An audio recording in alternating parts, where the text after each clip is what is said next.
10th class के सभी students को आज के इस वीडियो में आप सभी का बहुत बहुत स्वागत है।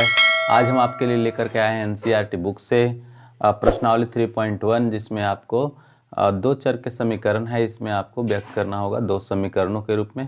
हर एक स्टेटमेंट आपके लिए इंपॉर्टेंट होगा। स्टेटमेंट को पढ़ करके समीकरण का रूप दिया जाता है और यहाँ ग्राफीय रूप में व्यक्त करने के लिए कहा जाता है। तो मैं ग्राफीय रूप में तो अभी व्यक्त नहीं कर पाऊँगा, चूँकि आपको प्रॉब्लम होगी, उसके लिए ग्राफ कॉपी की ज़रूरत पड़ती है। लेकिन हम थोड़े से आपको आइडिया ज़रूर देंगे कैसे ग्राफीय होती है। ऐसे ग्राफीय विधि के लिए हम एक अलग वीडियो बना देंगे स्पष्ट। यहाँ पर समीकरण ला करके आपको दिखा देंगे और इसके बाद उसमें कैसे वैल्यू निकाले जाते हैं उस समीकरण से, उसको दिखा देते हैं। चलिए देखते हैं। लिखा गया है, आफ्ताब अपनी पुत्री से कहता है, आफ्ताब अपनी पुत्री से कहता है 7 वर्ष पूर्व मैं तुमसे 7 गुनी आयु का था। आफ्ताब जो है, सबसे पहले आफ्ताब और पुत्री के बीच में यहाँ पर बात है, तो आपको क्या करना पड़ेगा, मान लेना पड़ेगा। लेट माना कि आफ्ताब का वर्तमान उम्र, आफ्ताब का वर्तमान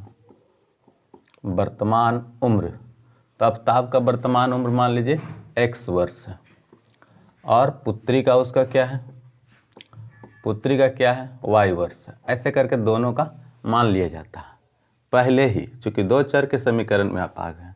दो चर में हमेशा दो को वैल्यू मानना ही पड़ेगा। अब जैसे क्वेश्चन कहेगा, अकॉर्डिंग टू क्वेश्चंस, कहा कि 7 वर्ष पूर्व, कितने वर्ष पूर्व, 7 वर्ष, तो 7 वर्ष इसमें भी घटाइए और 7 वर्ष इसमें भी घटाइए। एक ऐसे है, जैसे मान लीजिए कि अभी हमारी उम्र जो है 29 है, तो 7 वर्ष पहले करने के लिए, 7 वर्ष पहले को जानने के लिए 7 तो घटाना पड़ेगा ना, तो 22, ठीक है। 7 साल पीछे जाइएगा तो आपको पता चलेगा कि प्रीवियस उम्र में क्या हो रहा है, मल्टीप्लिकेशन एडिशन क्या हो रही है, उसको देखना है। तो 7 वर्ष पूर्व जैसे ही कहेगा तो हम क्या करेंगे, दोनों में 7 वर्ष घटा देंगे, उसके पुत्री में भी और आफ्ताब में भी, तो दोनों के रूप में घटा दिए हम। फिर इसके बाद कहता है कि 7 वर्ष पूर्व मैं तुमसे 7 गुनी थी। श्योर सी बात है कि आफ्ताब बड़ा है और उसकी बेटी ये है तो छोटी ही होगी, तो 7 वर्ष पहले भी तो आखिर छोटी ही रहेगी ना, ऐसा थोड़ी है कि बड़ा हो जाएगा। तो कौन 7 गुनी था, तो 7 गुनी आफ्ताब था, ये 7 गुना था, तो 7 गुना ई था। सपोज डैट ये 49 था और ये 7 था, सपोज डैट एक मान लेते हैं। तो ये 7 गुना हुआ ना, तो बराबर करने के लिए हमको क्या करना पड़ेगा, इधर 7 से गुना करना पड़ेगा। क्लियर है। तो उसी कंसेप्ट पर हम क्या करेंगे कि इधर हम 7 से मल्टीप्लिकेशन कर देंगे। इससे क्या होगा, इक्वेशन बैलेंस।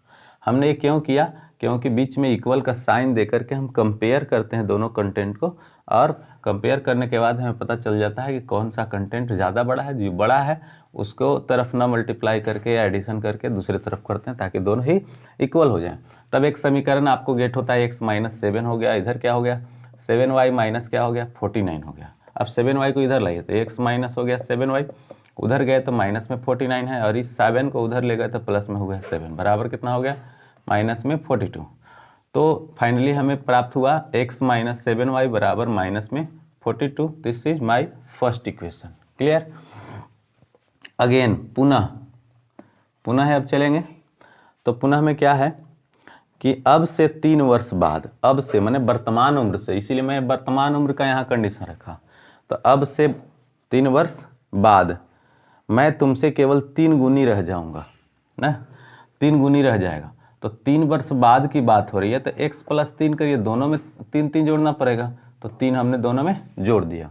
इसके बाद क्या होगा कि 3 गुना रह जाएगा, ये आफ्ताब जो है इससे 3 गुना रह जाएगा। डैट मीन्स कि ये 9 है तो ये क्या रह जाएगा 3, तब तो 3 गुना ही रहेगा।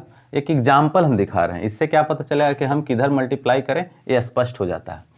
तो इधर मल्टीप्लाई करें, ठीक है। अच्छा, ब्रैकेट के जहाँ ब्रैकेट लगी है उसके बाएं साइड में भी आप लिख सकते हैं, दाहिने साइड में भी लिख सकते हैं, नो प्रॉब्लम। जैसे मैं यहाँ 7 गुना लिखना था तो बाएं साइड में लिखा, उससे कोई फर्क नहीं पड़ता। अब x का +3 का 3, उधर 3 × y हो गया 3y, और प्लस हो गया 9।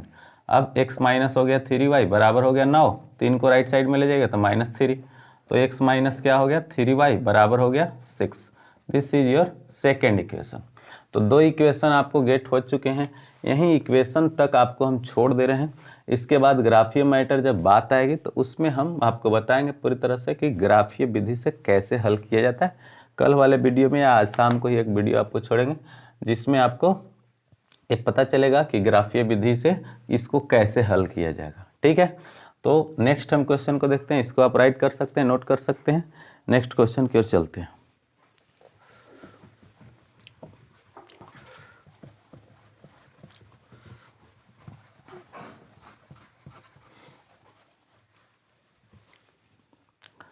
फिर है आपका क्वेश्चन नंबर 2। क्वेश्चन नंबर 2 में बोला गया क्रिकेट टीम के एक कोच ने 3900 रुपया में 3 बल्ला और 6 गेंद खरीदा। क्या खरीद रहा है? बल्ला और गेंद, बैट और बॉल। तो यहाँ पर बैट और बॉल का है, तो मान लीजिए कि माना कि क्या, माना कि इसी को शॉर्ट में लेट लिख देते हैं, ठीक है। माना कि एक बल्ले का कीमत, एक बल्ले का जो मूल्य है कितना है? x रुपीज़ है, ठीक है, रुपीज़ x। और फिर बॉल का कितना कीमत है? बॉल का कीमत या गेंद है तो गेंदे लिख दीजिए ना भाई, गेंद का कीमत क्या हो जाएगा? तो गेंद का रुपीज़ y, ठीक है। एक गेंद का जो है एक गेंद का y है और एक बल्ले का x है, ठीक है। अब नेक्स्ट क्या करेंगे अकॉर्डिंग टू क्वेश्चंस, आ जाइए, एकदम सिंपल, कुछ इसमें करने नहीं है। जैसे आप मार्केट में जाकर के खरीदते हो, सपोज करो कि आप ले रहे हो, 2 बल्ला लिया, 100 रुपये का एक बल्ला, एक बैट है, तो 2 गो लीजिएगा तो 200 गुना करना पड़ेगा, 200 रुपया देना पड़ेगा। और आपने गेंद लिया, गेंद 50 रुपये का एक है, 4 बॉल आपने लिया, 4 गेंद आपने लिया, तो 50 गुने 4, 200 रुपया हुआ। तो उसी तरह से यहाँ पर भी हम करने वाले हैं। क्या करने वाले हैं? तो कहता है कि 3 गो बल्ला लिया, तो 3 गो बल्ला लिया, तो ये जो बल्ला का मूल्य है उसमें गुना करेंगे ना, तो 3x हुआ, 3 गुना x 3x। और प्लस कितने? 6 गेंद खरीदा, 6 गो गेंदा खरीदेगा तो 6 गुने y होगा ना, तो कै रुपया लगेगा टोटल? 3900। पहला इक्वेशन खड़ा हो गया, ठीक है। इसको अब कंसाइज या छोटा कर सकते हो कॉमन लेकर के, ठीक है। तो 3 कॉमन ले लोगे इसमें से। अब इसमें हम नया कोई समीकरण नहीं तैयार करें, बट इसमें से कॉमन जो पार्ट है उसको अगर निकाल देते हैं तो थोड़ा सा ईजी हो जाता है आपको सोल्यूशन करने में। तो 3 कॉमन ले लीजिएगा, तो x इसमें से बचेगा केवल, और इसमें से क्या बचेगा? 2y बचेगा, बराबर कितना हो गया? 3900। अब यहाँ से इसको कट करते हैं तो कितना आ गया? 1300। तो x प्लस क्या हो गया? 2y बराबर कितना? 1300। तो this is your first condition. इसको यहाँ पर फर्स्ट लिख सकते हैं। चलिए अगेन पुनः एक सिचुएशन हमने प्राप्त करा। फिर क्या है कि कहता है कि और बल्ला तथा उसी प्रकार के 3 गेंदे। बाद में उसने एक बल्ला और उसी प्रकार के 3 गेंद खरीदा। एगो बल्ला यानी एगो बैट अगर खरीदेगा तो कै रुपया देना पड़ेगा? जितना का होगा, कितना का होगा? x रुपये का होगा। अब प्लस 3 गेंद खरीदा, 3 गो गेंदा खरीदो तो 3 गुने y हुआ, 3y, बराबर कै रुपया लगा उसको? तो लगा उसको 1300 रुपया लगा, ठीक है। अब देखिएगा, तो यहाँ से आपको सीधा नहीं लग रहा है कि दूसरा समीकरण कंप्लीट हो गया? इसमें तो कुछ कॉमन उमन भी नहीं। तो पहला समीकरण में x + 2y आया और दूसरा समीकरण में x + 3y आया, दोनों में 1300 के बराबर ही है, नो प्रॉब्लम। तो ये आपको यहीं तक में ख़त्म हो गया। अब इसको ग्राफीय निरूपण हम आपको नेक्स्ट वीडियो में बताएंगे, नो टेंशन, ठीक है।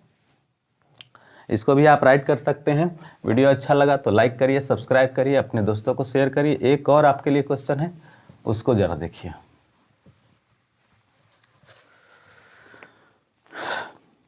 2 kg सेब और 1 kg अंगूर, सेब और अंगूर की बात है। देखिए ये जो कंटेंट दिया हुआ है 3.1 में, ये आपसे ग्राफीय विधि तो निरूपण बड़ी कम, लेकिन समीकरण निरूपण बड़ी ज़्यादा है, क्योंकि समीकरण में कन्वर्ट करना ही आपके लिए टफ काम हो जाता है। लेकिन बहुत ही सरल है, जब आप प्रैक्टिस करोगे, जब इस बात को समझ जाओगे सिंपल तरीके से, बहुत ज़्यादा कॉम्प्लिकेशन इसमें नहीं है। लेकिन समझिए, सेब और संतरा कभी अंगूर मार्केट में खरीदे हो कि नहीं? मान लीजिए कि सेब आपको 50 रुपये kg है और अंगूर 100 रुपये किलो है।